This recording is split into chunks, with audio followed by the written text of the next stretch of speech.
Casey, can you feel the heat coming off the screen? It looks like you might be sweating a little bit up there. In honor of the Standish Gymnasium, Peter Wappy, yes, I am already glistening. This was the game where I first approached athletic director Jim Bunicor at Ledyard and said, if you don't get me water and towels, I'm never coming back here ever again. It was that hot. And of course we go back to 2015, the first of the Ledyard New London. Is it a rivalry? We're going to talk a little bit about that. And I'm joined by three Whalers.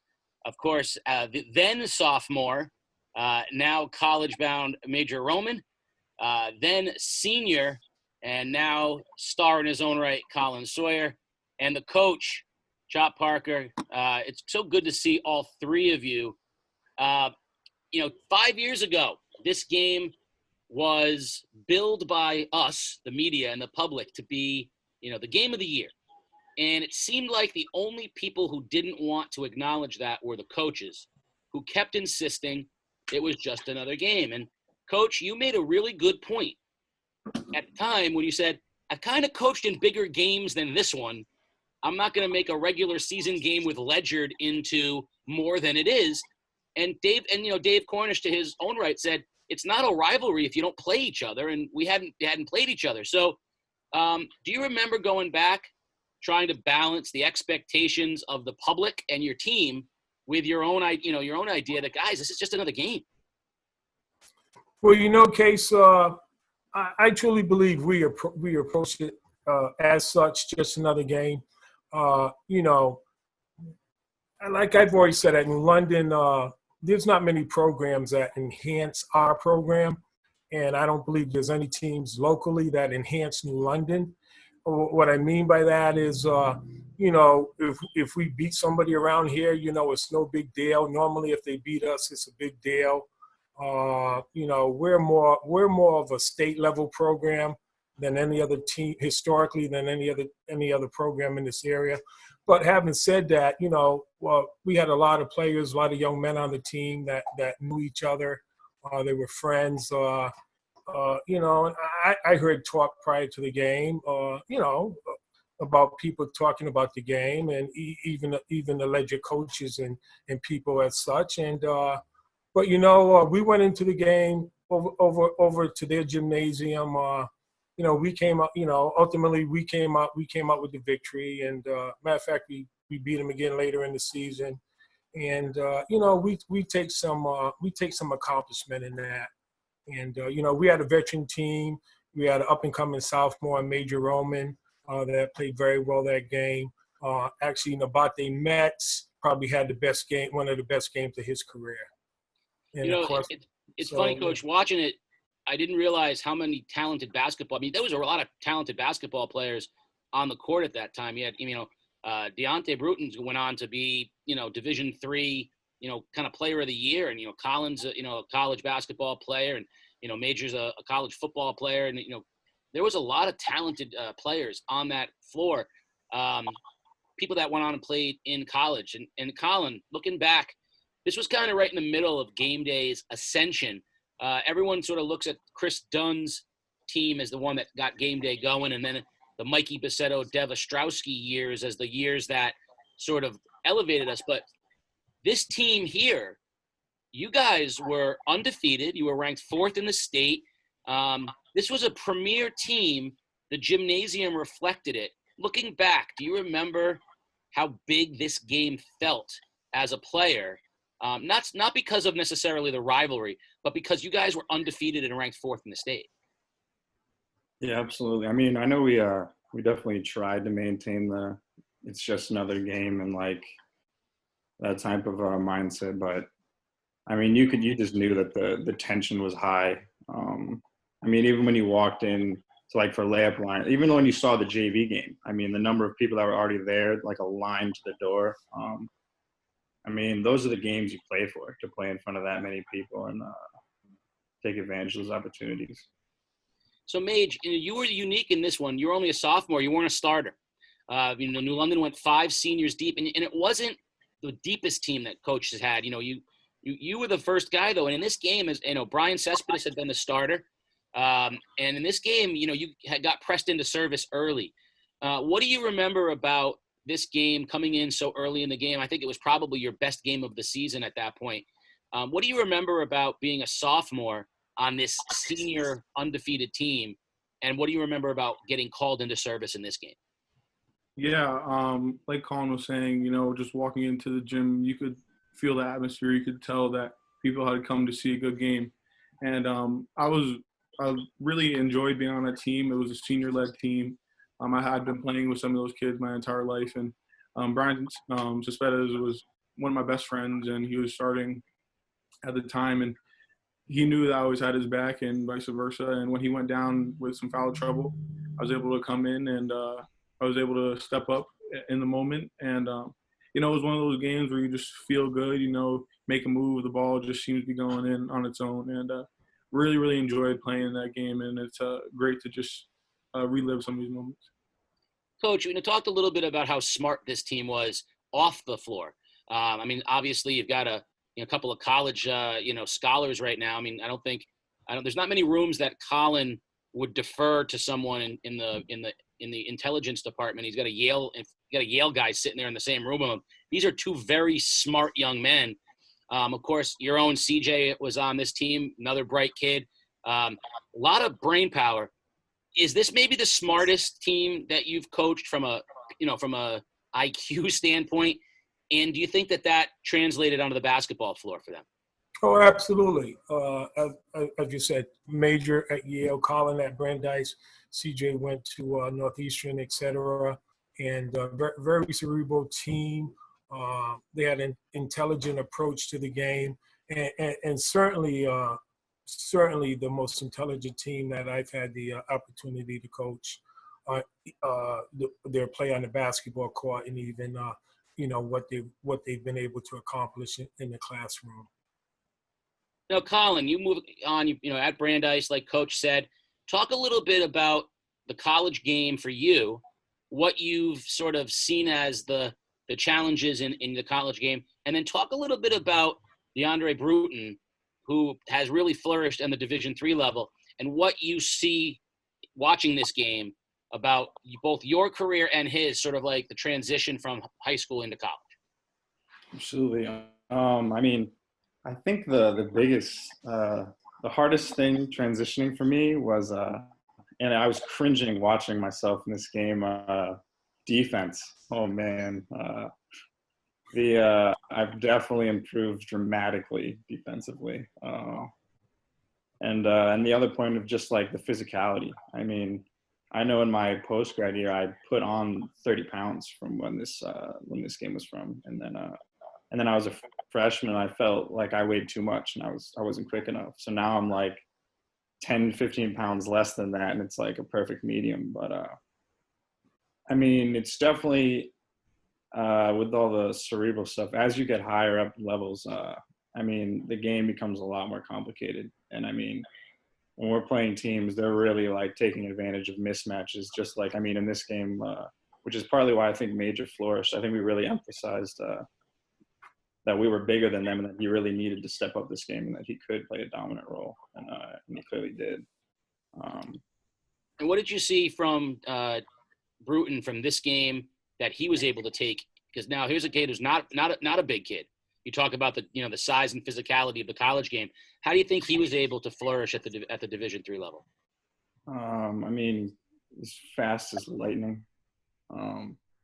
His hands are so fast. His hands are huge, if I remember correctly. I'm pretty sure his hands are really big. And he's just smart. He's just an all-around player. He can shoot it. He can drive. He had the mid-range game in high school, which I hadn't developed until later in my career.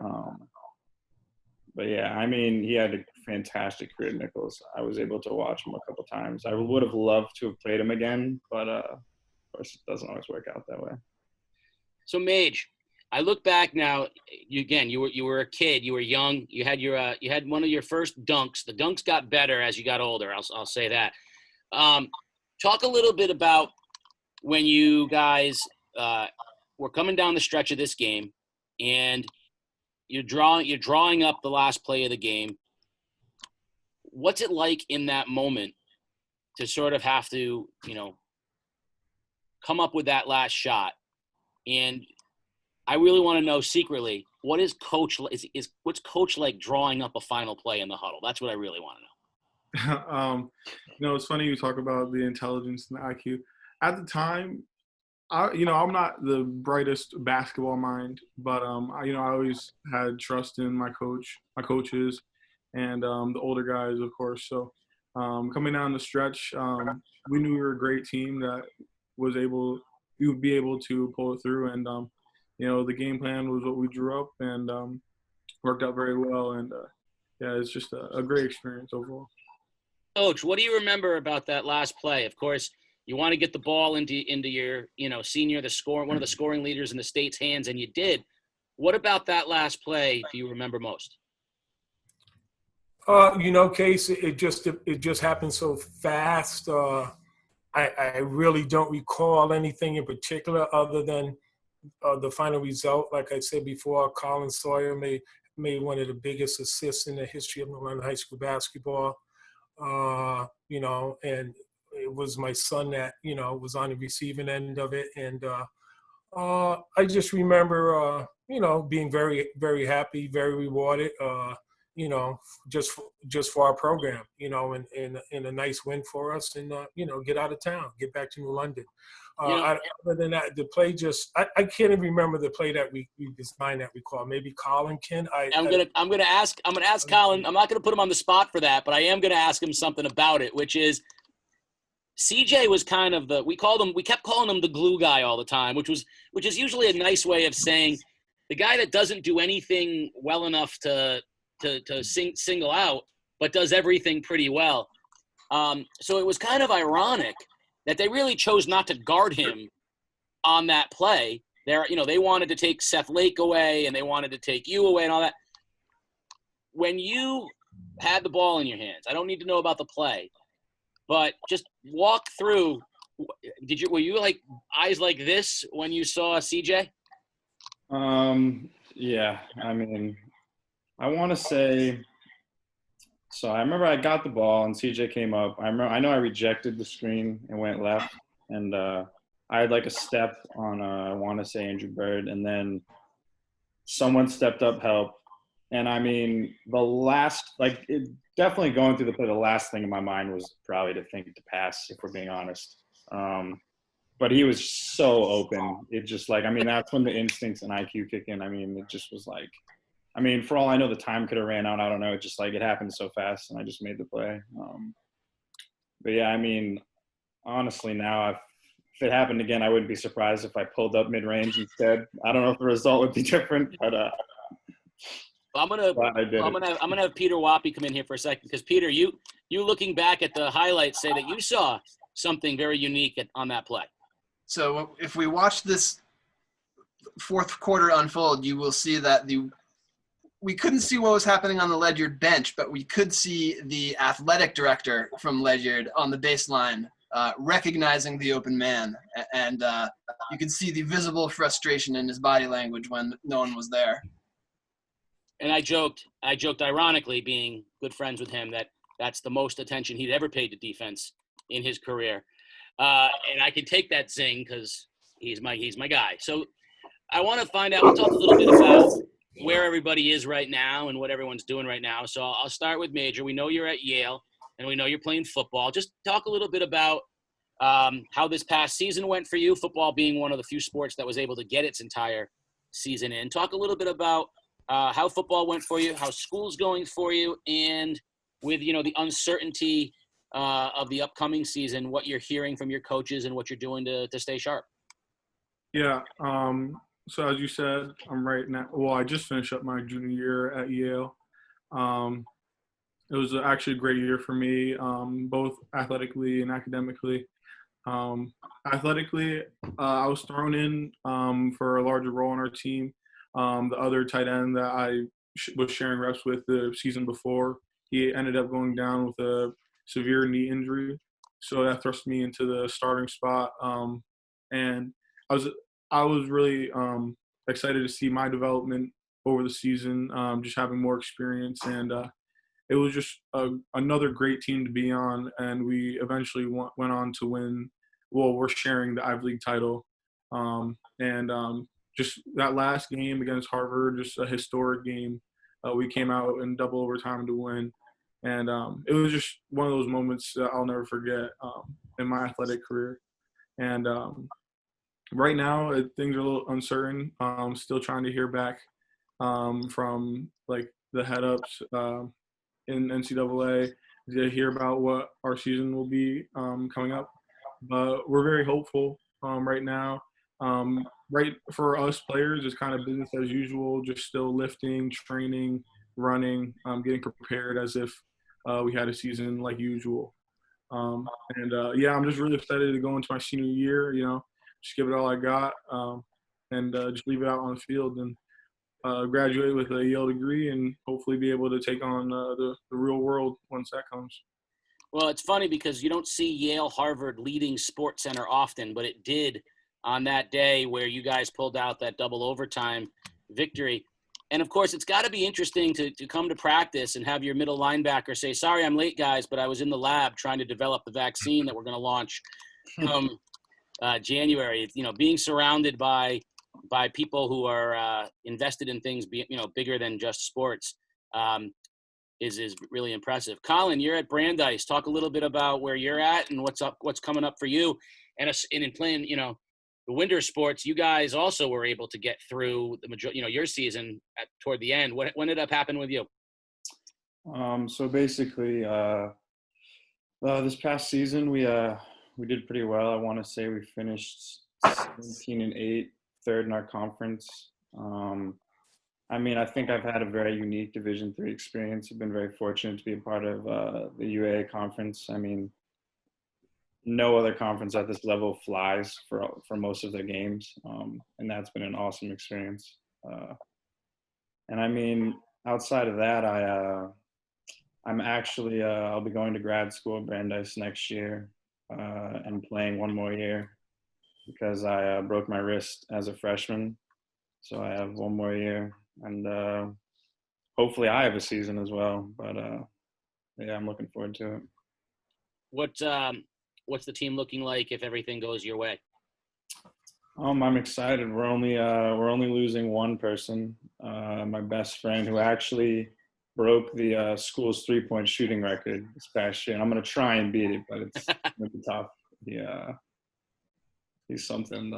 And then we actually have a pretty talented group. We've got 5 freshmen coming in, and nice.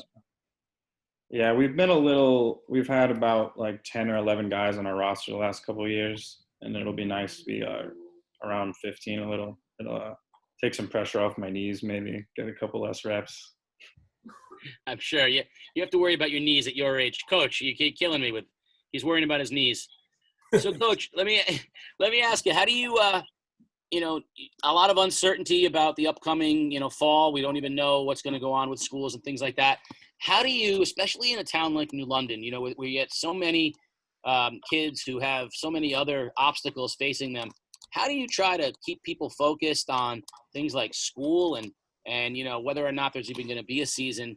How do we go about doing something like that in Whalertown?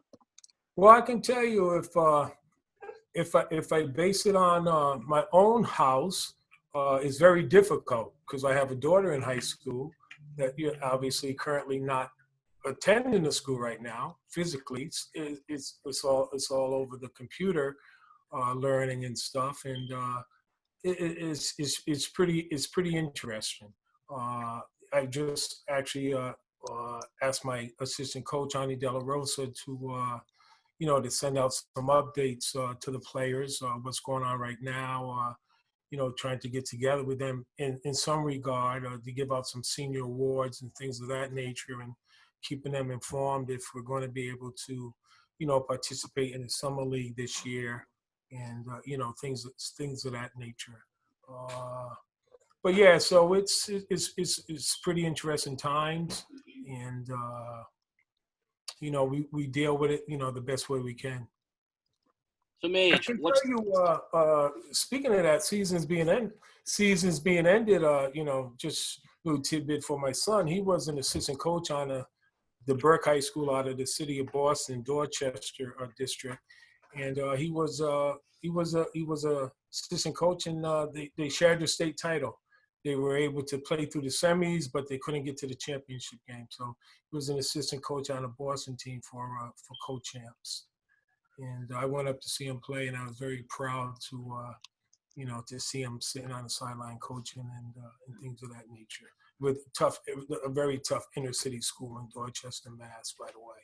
Well, he was prepared. He was prepared for that, and I know obviously Major's father and Collin's father very well, and with you, Coach, one thing to have the sons that these young men are, I feel very good about 10 years from now when these guys are running the show globally. I'll be very pleased to turn it over to them, because you could see it even back then in high school that this group was destined for bigger things. Mage, what's the first thing you're going to do when life reverts to some sense of normalcy? What do you miss doing that you want to do most?